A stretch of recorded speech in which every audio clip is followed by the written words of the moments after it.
Samantala, agaw pansin sa mga dumadaan sa circle ang napakaraming motorsiklo na nakaparada sa harapan ng tanggapan ng ilang ahensya ng pamahalaan. Pila ito para sa special payout para sa mga rider na hindi pa nakakatanggap ng kanilang ayuda. Kumuha tayo ng detalye sa sentro ng balita ni Floyd Brands. Live, Floyd! Luisa, nagpapatuloy nga ngayong araw, April 18, ang pamamahagi ng DSWD sa mga kababayan nating drivers dito sa Metro Manila na hindi nakatanggap sa unang payout ng rollout program. Maaga pa nakapila si Tatay Philip para makakuha ng ayuda mula sa DSWD. Ayon kay Tatay Philip, malaking tulong ito sa kanya sa pang-araw-araw niya at para sa maintenance ng kanyang motor at para na rin sa bunso niyang anak na nag-aaral pa. Kaya naman, laking pasasalamat ito ni Tatay Philip. Malaki din naman pong tulong kahit papaano po. Siyempre, lalo ngayon kung bumabiyahe kami, ang mahal ng gasolina po.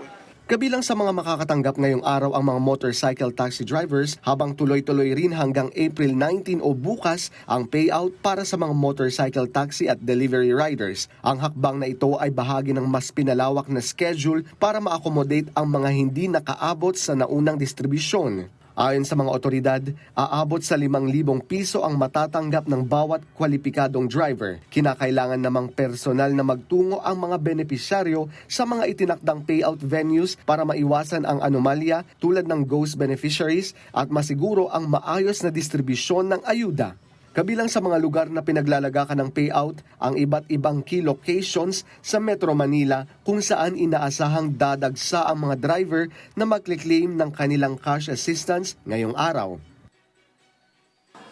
Luisa, para sa mga kababayan natin dyan na nais sumabol dito sa Quezon Memorial Circle, inaabisuhan ang mga benepisyaryo na dalhin yung mga mahahalagang dokumento para mas mapabilis ang proseso ng pagkuha ng ayuda. At yan muna ang latest dito, Luisa. Balik sa inyo dyan sa studio. Maraming salamat, Floyd Brands.